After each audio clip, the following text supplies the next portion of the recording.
this is the last Cyber Sleuth episode I'll be doing before jumping to some other fun topics. But can you blame a guy? With the restriction list hitting in just 2 days, sadly Alphamon is finally getting the restrictions that'll make it probably too slow for competitive players to continue playing.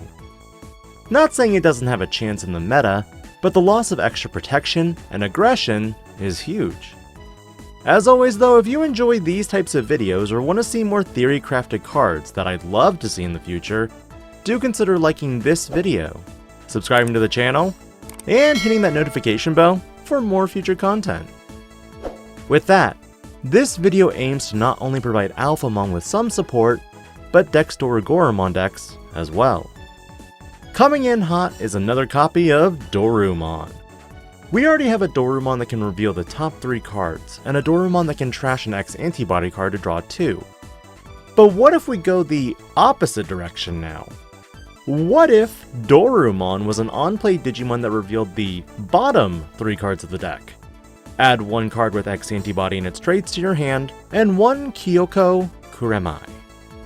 This would allow you to be more flexible with your searches, going one direction with OG Dorumon before slapping down the other one for another 1 or 2 card ad. The only downside is, you trash the remaining cards. For Dorugamon, this Digimon has a when Digivolving effect that lets you play Kyoko Kuremi for free if you don't have one in play.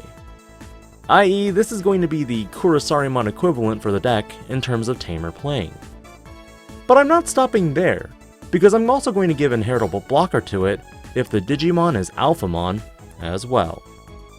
Dorugamon, while not game-breaking, is just another Dorugamon option.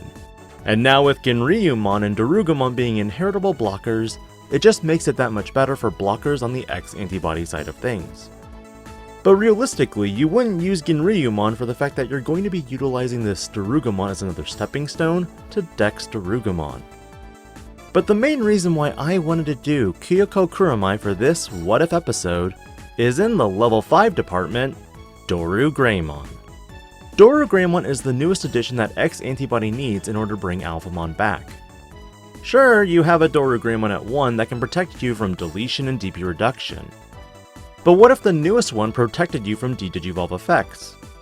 And on top of that, what if its inheritable allows you to trash 2 Digivolution sources in order to maintain it on the battlefield? Granted, this is just taking elements from Greymon X or Garurumon X, but they don't have to be the same level. And finally, Alphamon.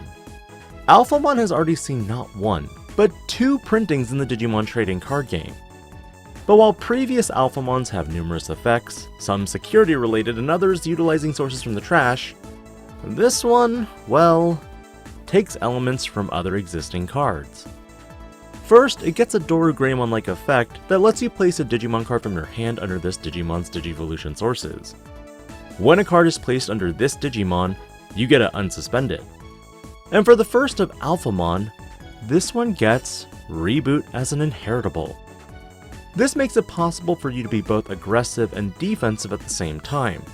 Digivolving an Alphamon or Ryukin, for example, can give you the potential additional swings, and the Alphamon Reboot can restand the Oryukin in order for your inheritable Dorugamon blocker effect to be useful.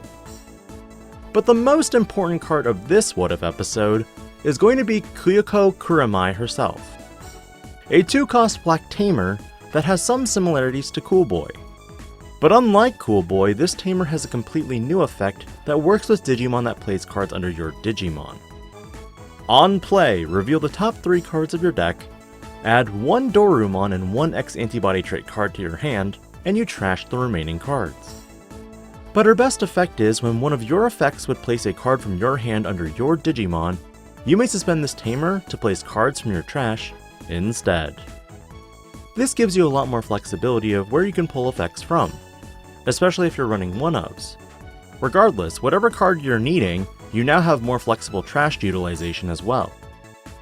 Currently, out of all the cards I've crafted for today's What If episode, I'd honestly love to just see another Dorugreymon.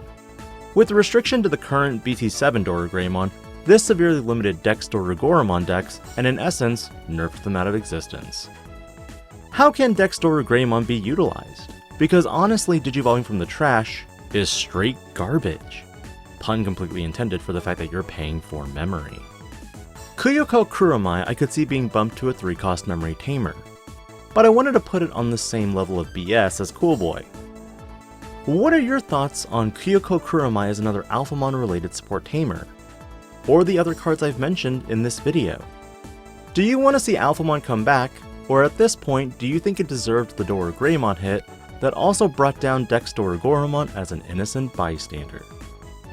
Let me know your thoughts on this topic, because next week I'm leaving the Cyber Sleuth support for a bit to re-explore some old what-ifs and where I go with them since it's been almost a year. Stay tuned, because I'm revisiting What If, Dark Masters, and Alphamon. This is Digipanda, logging out.